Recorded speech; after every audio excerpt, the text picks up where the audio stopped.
Hay que matar al Joker. Una mirada política. Llegó Joker Folie à Deux, la segunda entrega de la saga tras una primera que allá por 2019 fue aclamada por la crítica. ¿No? Se traduce como locura de a dos. Con expectativas tan altas, por supuesto era difícil que esta segunda parte pudiera colmarlas y efectivamente los malos vaticinios se cumplieron. En todo caso, cabría decir que el problema del Joker 2 es que la comparamos con la uno. Si la primera no hubiera existido, seguramente estaríamos hablando de sus muchas virtudes y no solamente de los defectos. Con todo, bueno, ustedes saben, este no es un espacio para hablar de cine, sino de política, y en este sentido, Folie à Deux viene despertando diversas interpretaciones, gran mayoría de las cuales podrían como mínimo necesitar alguna complementación. Ahora, antes de entrar en ello, de la película en sí, podemos decir que la actuación de Phoenix vuelve a ser descollante y que Lady Gaga no está mal, a pesar de que desde el guión su personaje parece tener como menos desarrollo. Asimismo, su director Todd Phillips vuelve a lograr atmósferas increíbles, una fotografía excepcional con decenas de imágenes que conformarían pósters que todos quisiéramos tener colgados en la pared de casa. Y sobre todo sale airoso de la osada apuesta por transformar esta segunda parte en un musical, algo que no le sienta mal a la lógica bufonesca del Joker.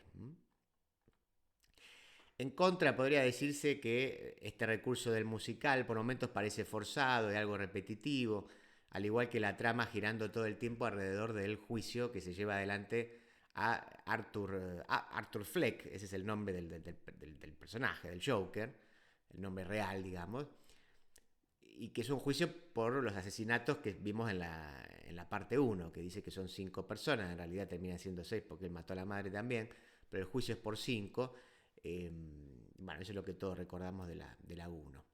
Dicho esto, entonces consideramos que una clave interpretativa viene dada ya desde el título, que es Folie à deux. Podemos traducirlo simplemente como locura de dos, les decía, o hacer referencia quizás a una lectura un poco más técnica, que habla de un trastorno psíquico compartido. Esa es la locura de dos. Que sería algo así como un fenómeno que aparentemente es muy poco frecuente, por el cual la psicosis de una persona induce a la psicosis de otra. Lo estoy diciendo así de manera como muy brutal, ¿no? Porque a su vez, digo, como les indicaba antes, este no es un espacio de crítica de cine, tampoco es un consultorio de psiquiatría. Con lo cual, a ver, alcanzaría con esta definición así bastante básica para descifrar el mensaje que nos quiere dejar la película.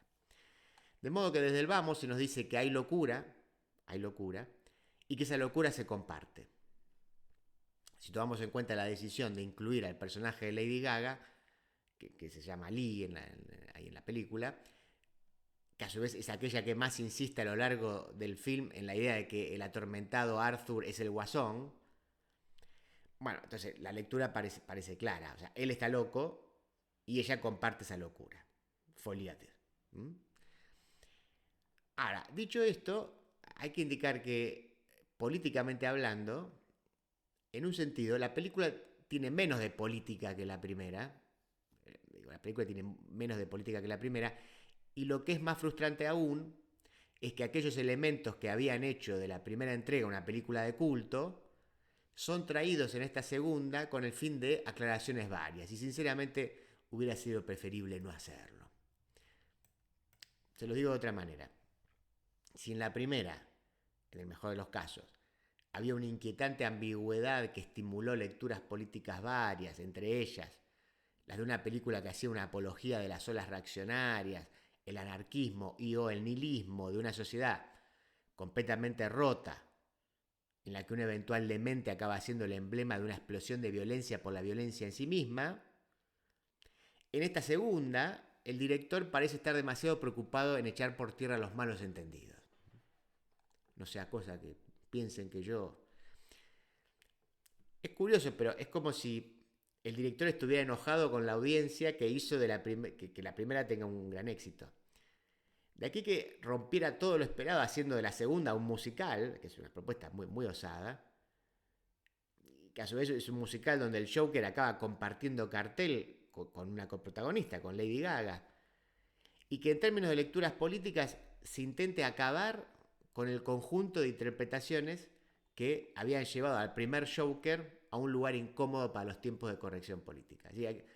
Esta especie, si quieren, estamos haciendo una interpretación psicoanalítica casi, pareciera como que hay como un odio del director hacia la audiencia. Y dice, bueno, mira, a usted le gustó mucho la primera, bueno, la segunda voy a romper todo y voy a hacer un musical en vez de hacer lo que ustedes estaban esperando. Y por otro lado, ahí sí, hay una cuestión que no sabemos cómo interpretar, pero pareciera que el director intenta acá no dejar lugar a ciertas interpretaciones que en principio se ve que no eran las que él quería dejar abiertas. Vamos a decirlo con nombres propios, porque estamos siendo bastante abstractos. Y nunca, a su vez, reconociendo que nunca lo sabremos, pero hasta da la sensación de que la riqueza de sentidos que otorgaba la primera entrega, el Joker 1, por ejemplo, para entender sin condenar necesariamente a fenómenos como el de Trump o Milley, pareciera como que fue demasiado lejos para el director.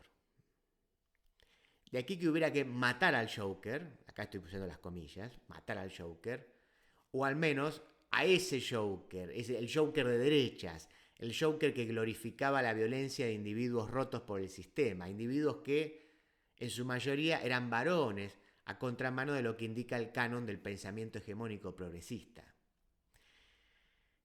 ¿Cómo se lo mata? Otra vez entre comillas, porque no estoy hablando de la muerte real del Joker, así que yo no estoy hablando de la película en sí, digamos, de lo que sucede en la película en sí, que además no voy a adelantar. Pero entonces, con todas las comillas, ¿cómo se mata ese Joker? Bueno, y ahora sí, adelanto algo de la película, él acaba reconociendo que no es el Joker, que ese es uno de los elementos centrales, diría el elemento central de la película. En algún momento él dice, bueno, finalmente yo no soy el Joker, sino soy Arthur Fleck. O sea, cuando afirma que al haber matado a 5 personas, e incluso a una sexta, no estaba poseído por una segunda personalidad, que era ese Joker que aparecía y que entonces, bueno, él lo aclara eso.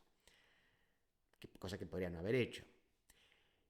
Es en este momento, de hecho, casi al final de la película, donde aparece lo más rico políticamente hablando, y es lo que considero es el mensaje hacia el que apunta el director. Porque la trama deja ver la decepción que eso genera en varios momentos. Por ejemplo, cuando Lady Gaga, el personaje de Lady Gaga, de Lee, que está enamorada de él, ante esta confesión, bueno, ahí se desenamora o lo critica, se va. También sucede cuando en la propia sala de audiencia del juicio había muchos seguidores de él y cuando eso sucede ellos se retiran, están indignados. Y también sucede en la última escena de la película donde, bueno, ahí ocurre algo muy relevante para la trama, que eso sí no lo vamos a revelar, pero que también puede interpretarse como la reacción de un fanático ante una decepción profunda. Ahí pasa algo que creo que se puede interpretar en esta línea. Y bueno, en este punto podemos entonces como hipótesis aventurar lo siguiente. Si efectivamente el director entendió que las interpretaciones de la primera entrega fueron hacia un lugar que él nunca se propuso, alimentando o al menos ofreciendo alguna explicación y o justificación a los ascensos de las derechas populistas en distintas partes del mundo, bueno, ahora hacía falta apuntar hacia el público, criticar a ese público que hizo esa interpretación. En otras palabras, si Joker 1 se posó en el personaje de Joaquin Phoenix, lo que hace Folie à Deux, esta segunda parte, es hacer énfasis en la otra pata, que no es el personaje de Lady Gaga, cuando uno le dice, bueno, locura de A2, bueno, la locura de Phoenix con Lady Gaga. No. La otra pata, en realidad, es el público. O en tu caso es Lady Gaga, pero interpretando al público, ¿no? Es apuntar hacia aquellos que siguen a los Jokers de carne y hueso que gobiernan en la vida real, que gobernaron o que pretenden gobernar. O sea, hay una crítica hacia sí. ¿Quiénes son los que votan derechas? Los que votan a tipos como Trump o a Milley. Parece que va hacia ahí. Y el guión es claro en ese sentido, cuando por ejemplo el personaje de Lee, el personaje de Lady Gaga, le dice al Joker, le dice, vos finalmente estoy citando de memoria, pero sería, sos un entretenimiento que cumple una función, ¿no? En realidad, o sea, lo que está diciendo es el público el que es una mierda, el que finalmente te usa, vos sos un pobre tipo, ¿sí? O cuando por razones que no hace falta revelar, tampoco lo voy a decir, el Joker, hay una escena donde sale corriendo del auto en el que unos fanáticos, con la careta de payaso, lo llevaban para hacer una especie de revolución, o para hacer una gran manifestación, como había aparecido en la primera. Él se escapa en esta, dice, no, yo no soy parte de esto, dice el Joker. Entonces, si en la primera hubo ambigüedad, aquí no hay, en la segunda no. El Joker es un pobre tipo que es usado por una turba violenta, o en todo caso, un hombre con problemas mentales que en sus actos de violencia acabó canalizando todo ese odio larvado que existe en nuestras sociedades. Pero aquí no aparece un odio a las élites o a los poderosos, ni la violencia de una sociedad injusta como se veía en la primera entrega, en el Joker 1. Solo un trastornado y una masa de chiflados que lo sigue como si fuera el líder que no es. La locura de dos es entonces la locura del loco que es funcional a la locura de la turba deseosa del espectáculo de la violencia.